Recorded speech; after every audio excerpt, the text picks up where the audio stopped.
Until now, and after this act of aggression towards Qatar, we have not received any justification or motives or details on why such aggression was taken in the first place.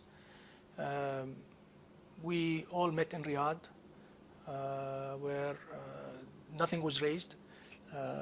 We were part of a very successful conference that put all the efforts on countering terrorism, which Qatar took part of. His Highness Sheikh Tamim attended this conference.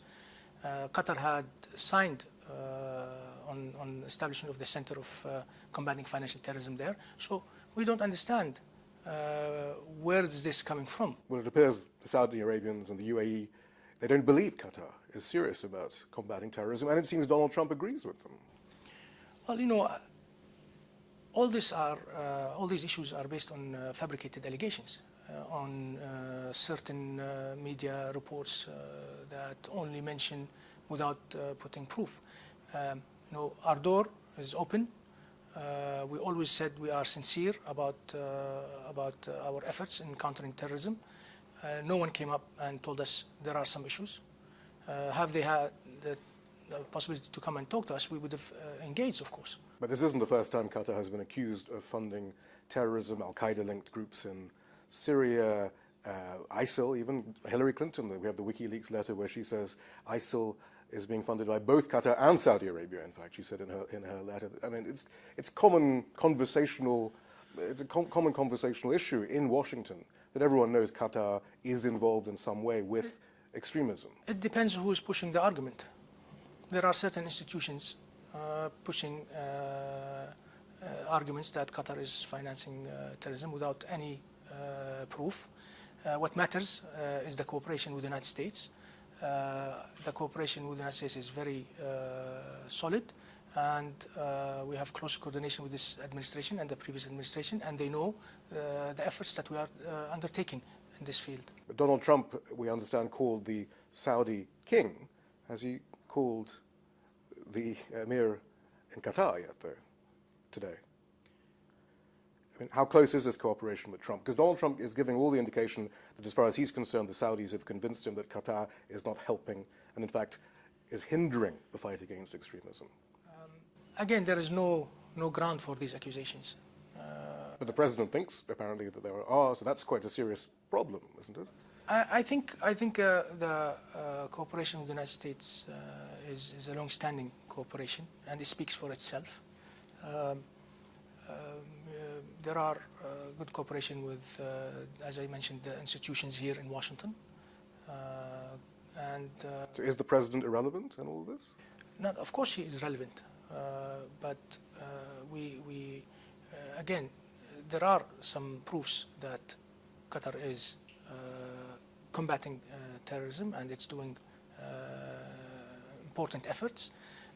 And in Riyadh, Qatar was commended on that when the president mentioned that Al-Udeid base and the role of Qatar is crucial for the fight of terrorism. But Donald Trump hasn't contacted the emir of Qatar since this all blew up. Not as this moment. You mentioned the airbase. That's interesting. Is that a point of leverage, do you think, in negotiations? I mean, how does that... The New York Times, for example, says, well, maybe Qatar could make it difficult for the US. Others say, well, maybe the US could make it difficult for Qatar and say, we'll go to the UAE. Not at all. Our commitment to the United States is a solid commitment. Our commitment to our allies in the coalition is a solid commitment, and our commitment to our regional efforts is also a solid. So this is not at all a question.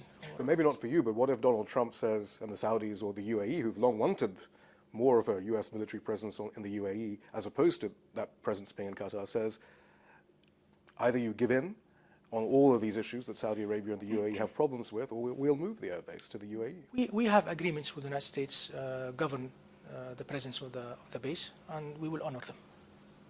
Will Donald Trump honor them, do you think? Given the tone of these tweets and the conversations we understand he's having with the Saudi king? I cannot speak on behalf of the United States of America. As long as we are concerned, we will honor our commitments towards the United States and the agreements that has been signed with them. But what leverage does Qatar have in this argument? First, we need to understand what is their argument, and then we can discuss it. Our leverage is that we are open and we are not afraid to say if there is something wrong, that we will fix it. So However, no one came to us and said there is something wrong. there hasn't been a demand to kick out Hamas, for example, or close down Aljazeera. Look, I would like to be very clear on the issue of Hamas. Our engagement with Hamas is an engagement in the context of the peace process. So that's very important to clarify. It's an engagement in the context of the peace process. We know that in order to start the negotiations between the parties, the Israelis and the Palestinians, first we need to have a reconciliation between the Palestinians themselves, and this is being done with the coordination of the United States. So there's no specific list of demands. Is that what you're saying from the? Yes, till this moment we don't have a list of demands. What do you make then of Donald Trump, though, apparently thinking that Saudi Arabia can be used as a spearhead against the funding of Islamic extremism? That appears to be his position. Against, and not only against Islamic extremism, but apparently the government of Qatar. Qatar is going to take part of any effort that will be in stabilizing our region and will be countering terrorism with the leadership of the United States or the leadership of Saudi Arabia. We are part. What do you think of the timing of all this? Why now? Again, it came as a shock and surprise. We had a very good conference. But didn't Donald Trump perhaps embolden the Saudis to take this action, do you think? Until we know really what